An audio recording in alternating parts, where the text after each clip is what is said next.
রাত 12টা। দুপুর সবাইকে। সকাল থেকে ব্লগ করতে পারিনি কারণ প্রচুর কাজ ছিল। তোমরা সবাই জানো যে কদিন ধরে শরীরটা খারাপ, এবং খারাপ থাকাকালীন আমি দুপুরের পর থেকে বসছিলাম দোকানে, সকাল থেকে দোকান খোলা হয়নি। তো আজকে প্রায় সপ্তাহখানেকের পর গিয়ে আমি সকালে দোকান খুলি, এবং প্রচুর পরিষ্কার করার থাকে, রিফিল করার থাকে, মাল অর্ডার নেওয়া থাকে, যেহেতু সকালবেলায় বেশিরভাগ মাল আসে। তো সেগুলোকে ঠিকঠাক করলাম, করে টোরে একটু গেছিলাম বড় বাজারে, বারাসাতে।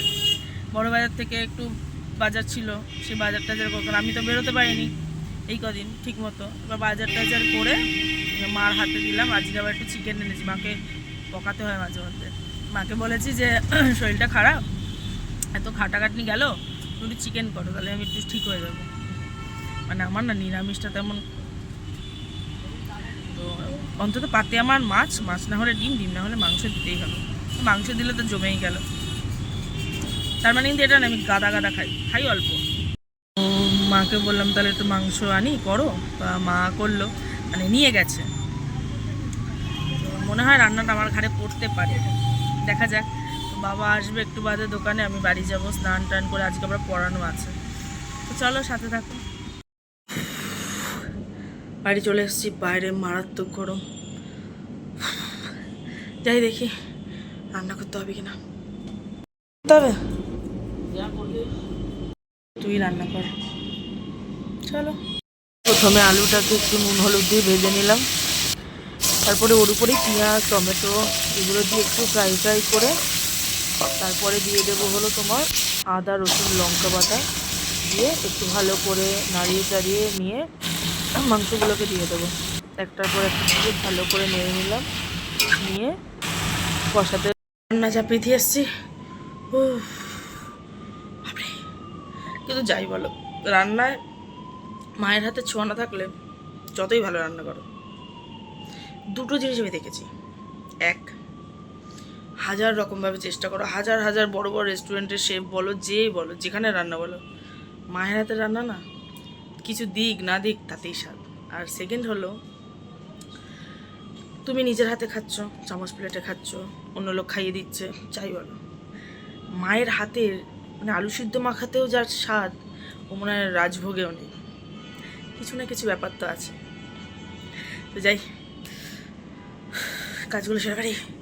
রোদে আর বেরোতে ইচ্ছা করে না। এখন যাব একটু দোকানে, শাহি গরম মশলা শেষ হয়ে গেছে, ওইটা আনতে যাবো। আর গোপালের দিকে একটু লাড্ডু নিয়ে আসতে বললো মা, যখন বললো দোকানেই যাচ্ছিস তাহলে ওটা লাড্ডু বা একটু ফুটি নিয়ে যাই।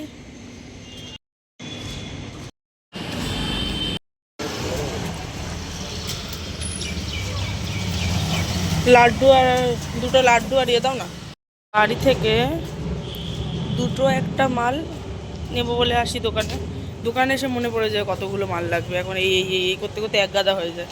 তোমাদের কার সাথে এমন হয় এটা জানি না। চলো যাই, আমার পেটে ইঁদুরগুলো এবার ডেকে মরে গেছে।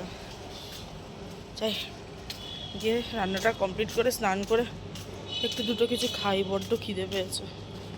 আমার আবার কি বলো তো, একটু চিকেন হলে না একটু আগেই খিদে পেয়ে যায়, সমস্যা আছে বিষয়।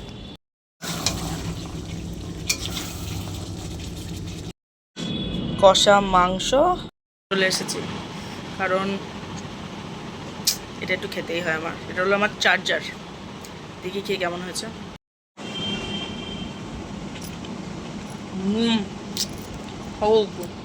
একটুখানি কাজ করেই হাঁপিয়ে গেছে, তাহলে মা বাবা যে সারাদিন কাজ করে তাদের কি যায়। যাই হোক, মা একটু রান্না হাত দিয়েছে, মানে রান্না এবার একটুখানি জাদুর স্বাদ আসবে। আমি যাই স্নান করে গোপালকে খেতে দিয়ে খেতে বসবো। অলরেডি দেরি হয়ে গেছে, আবার পড়ানো আছে। স্নান করে চলে এসেছি, যাই ঝটপট করে ঠাকুরটা দিয়ে খেতে বসে। ঠাকুর দেওয়া হয়ে গেছে, এবার যাই খেতে, খুব খিদে পেয়েছে বাবা।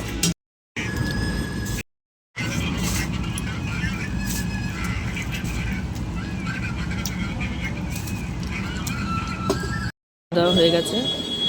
বলেছিলাম না যে মায়ের হাতে একটুখানি যদি ছোঁয়া পাওয়া যায় খাবারের স্বাদ বদলে যায়। তো খুব সুন্দর হয়েছে রান্না। আজকে বেগুন ভেজেছিল, আর সব রকমের সবজি দিয়ে বাটা মাছ করেছিল পাতলা করে, আর মাংস। তো খেয়ে দিয়ে একটু যদি না শুই আর শরীর দেবে না। তো এখন 10টা মিনিট শোবো, দিন রেডি হয়ে পড়াতে যাবো। চলো, তো পড়াতে যাচ্ছি। বাবা কি রোদ! এই গরমের মধ্যে ইচ্ছা করে যেতে, মনে একটু ঘুমাই, কিন্তু দায়িত্ব করতে তো হবে। চলো যাই। ফাইনালি পড়িয়ে চলে এসছে, এবার দোকানে বসি, কারণ বাবাই বাড়ি গেল।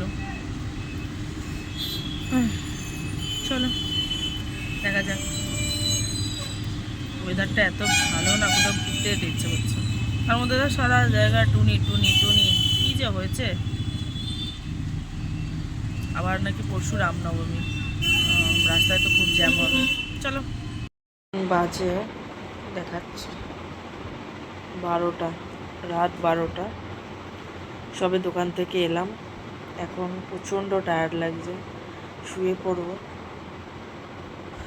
যাই হোক, এখন খাওয়া দাওয়া করে শুয়ে পড়বো। তো আজকের ব্লগটা এত দূরই।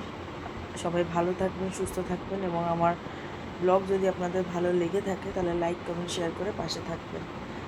শুভরাত্রি।